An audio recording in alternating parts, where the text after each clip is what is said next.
Hi there, this is a video accompanying the Joomla tutorial series developing an MVC component, and in this step we're looking at adding an image. Here's my list of things that I'm planning to talk about, and I'll split this step into two and cover the first 3 points in this video and the rest of it in a subsequent video. So if we look at our code, the first thing we see is the database. And we're going to be adding an image field into the database, and into that image field we're going to be storing 3 things. One is the kind of like the image itself, it's the file, and we're going to be storing with that a caption and the alt text, which will all fit into an img tag in HTML. So the first thing we'll look at is the edit form. And you probably remember this edit form is what you get whenever you click on a message in the list form here, and you see this here. And this is the new bit that we've got here, this image info, which relates to, on the page, this section here. And it's very like the param section, which we developed a few steps back. You can see the fields there, params, and then inside it we've got a separate field which is show category. Here we've got the fields being called image info, and then a number of fields inside that. So when we go to add that to the database, we are going to find that we get this thing here, which is a new thing, which arises from this media type field. So if we go along to our list of standard fields types on this page here, which we've looked at a number of times, and we go down to the media field, this is what we get. And you can see, for example, it mentions the preview field there, which we've actually got set here. So that is what is appearing. And in addition to that, we've got the alt text and the caption. And then whenever we save that, that goes to the database. And this is what it looks like. I'll go into there, if I zoom into that section down there. You can see, so it's stored in JSON format, JSON encoded format. It's got 3 fields, the image, which is really just then a string with the file name in it. The second thing is the alt text, and the third thing is the caption. So really within Joomla, images and media and that sort of thing, files are really just stored as files on disk, and then if you want to refer to them, you refer to them via their file name. You can get a reference to them.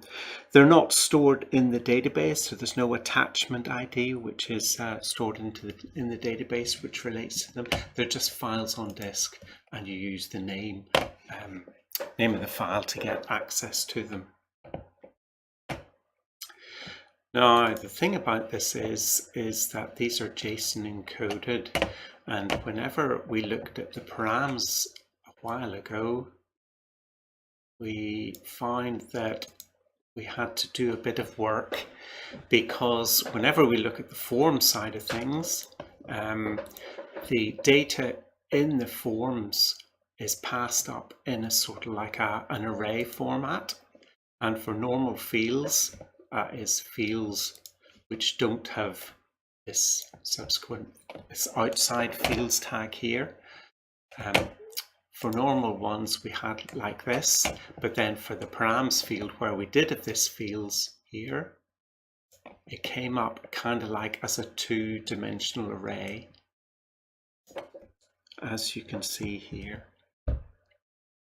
And that meant that when we wanted to write it to the database, we had some extra work to do, because we had to convert that format there, which is 2-dimensional array, into a JSON encoded format.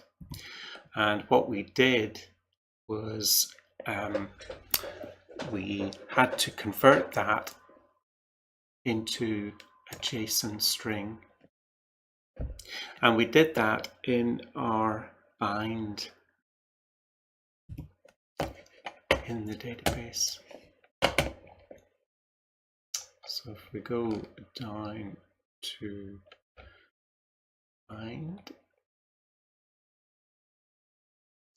we find that we overrode the bind function, and then we converted that params array into a JSON string. And so we have to do exactly the same for this image info. And that means that when it gets written to the database, it gets written as the JSON encoded string. And similarly, we looked at whenever the opposite case occurred, whenever we were going from the database to the form. So whenever you go into click on one of these here, whenever you click on something like Hello World, it pops up this form. But also what it does is it pre-fills the data here. So it gets the data from the database and then puts it to the form. And you have the same sort of problem, only in reverse, because now you've got a params is like a JSON string, and we had to convert that to an array. And we find that sometimes it's done by our code in the case of params, but it's certainly not done in the case of our image info. So that is what we had to do up here. Whenever we get the item from the database here, we override get item, and then we find that if we've got an image there, we use this registry sort of function to convert it from a JSON encoded string into an array. And you may remember registry. If we just use registry like that, we have to put in the use statement as it's in a separate namespace. If we use JRegistry, we don't need to have this separate namespace. So that's that. If we go back to our list of things to do, if we now look at the admin list, so this is the admin list, and the only thing I wanted to highlight here is that we're not sorting by the image. You can see that these other fields are in blue because you can sort by them. And the reason for that is if the data is in this complex format in a JSON string, we can't use a SQL order by clause to order by it or filter by it.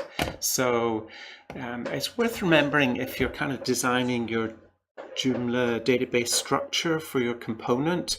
One of the factors in deciding whether you should use a kind of like a JSON encoded string or a separate field is, will you want to be filtering by that field or ordering by that field in a view like this? Because if you do, then it's best to have it as a separate field. The only other thing I wanted to point out was that you've got a tooltip here, and that uses bootstrap functionality. So if you go to the code, I can't remember whether it's up or down. Down.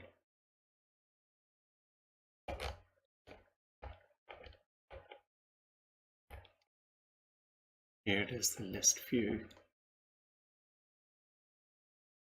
And this is just the bit of bootstrap here, and you can find details about it on this bootstrap page.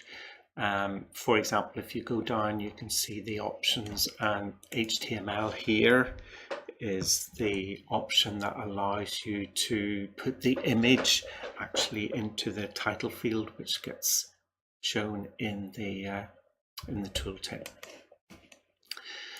So that's that.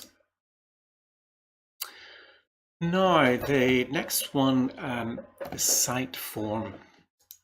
So if we go back to the code,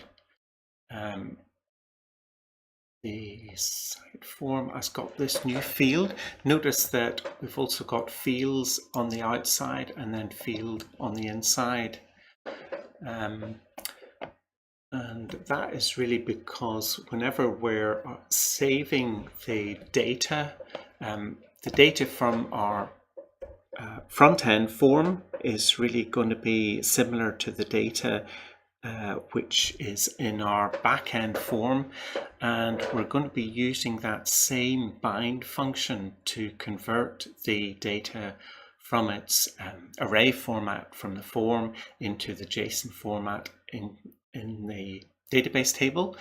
So we need to make sure that the names of our fields, they kind of like the outside array and the inside array, match, because that is what actually gets written to the database.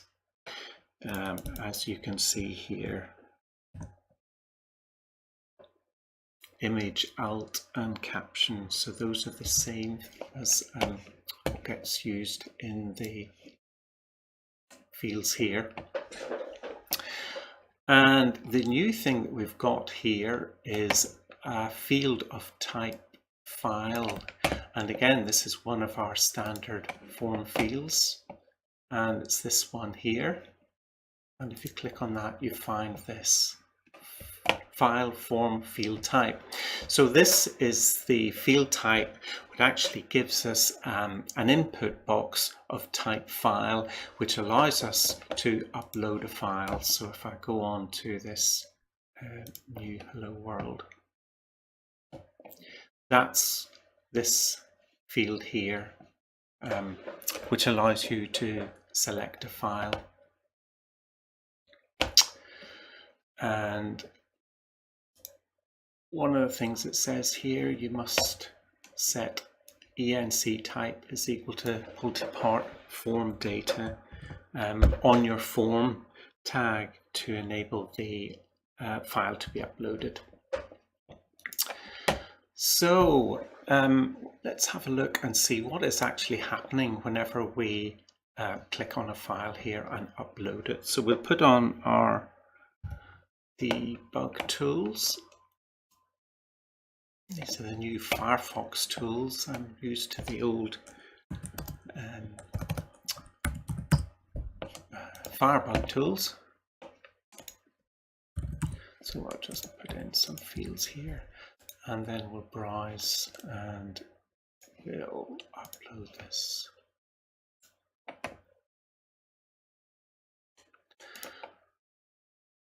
And then we'll press save.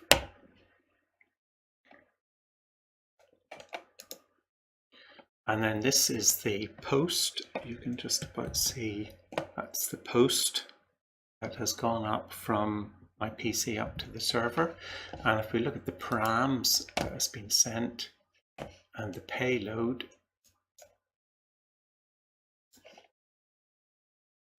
so this is what has been sent over here. So we've got the form ID, we've got the form data, we've got this array which has ID, greeting, cat ID, and down here when we've got the image, what has happened is that my browser has sent up all the content of that file up in that post request, and this is what generally happens. So there is the content of the file that has gone up to the server in that post request, and then added on to that there are these other fields like caption, alt, the ones the other parameters that are in the form. So as I say, this content of this file has actually been sent up to the server, and it has been processed by PHP.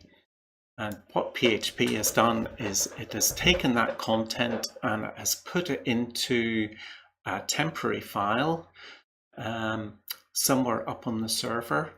And then what it does, it makes the details of that temporary file available to our program, and it makes it available via this $files variable. As you can see there, an associative array of items uploaded to the current script. The structure of this array is outlined in post methods uploads. So you can see the structure of this array. This is the original name of the file on the client machine, the type of the file, MIME type, size of the file, temporary name, which PHP has given that file, and any error codes associated with that file. And if you click on here, you can see the various error codes that are available.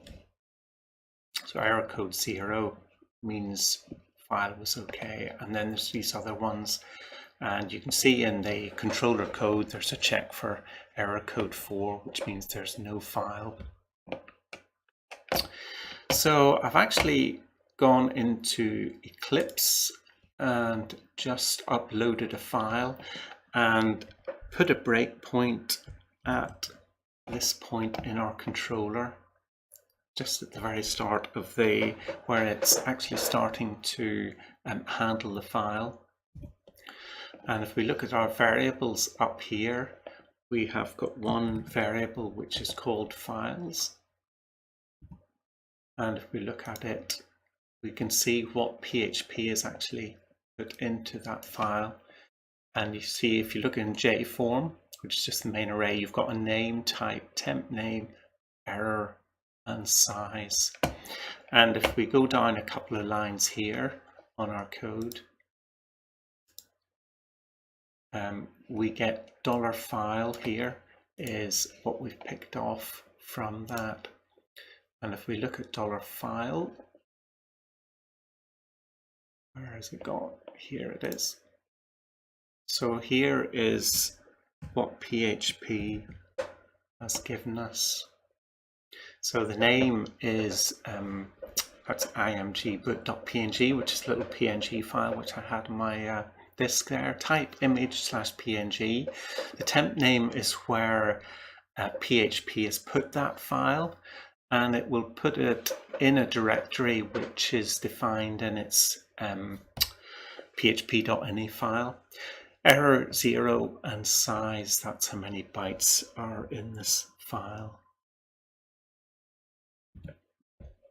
So this is what we can use then to progress handling that file and getting it into our Joomla area, which I'll cover really in the next video.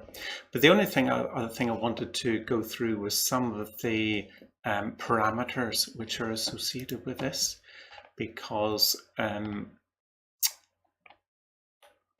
if we look at here, uploads, there are a number of parameters which are associated with PHP. So these will be defined in your PHP ini file.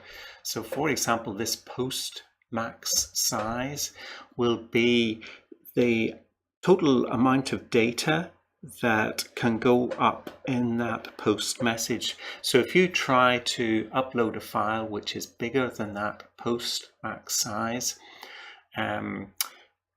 really PHP won't handle it at all. You won't actually get through to your controller, and PHP will just say, just display the file again. If you, however, put up a file which is bigger than the max file size, but still smaller than this post max size, then you will get this error here, which is value 1, the uploaded file exceeds this here. So you can play around with your PHP parameters and try and get various error conditions. When I looked for my PHP on disk, I found that there were a couple of PHP files, PHP ini files. One was in my PHP folder here. This is WAMP. So there was one down here. PHP ini, but it wasn't the one that was actually being used. The one that was being used was in Apache bin, I think. There you can see PHP ini down there.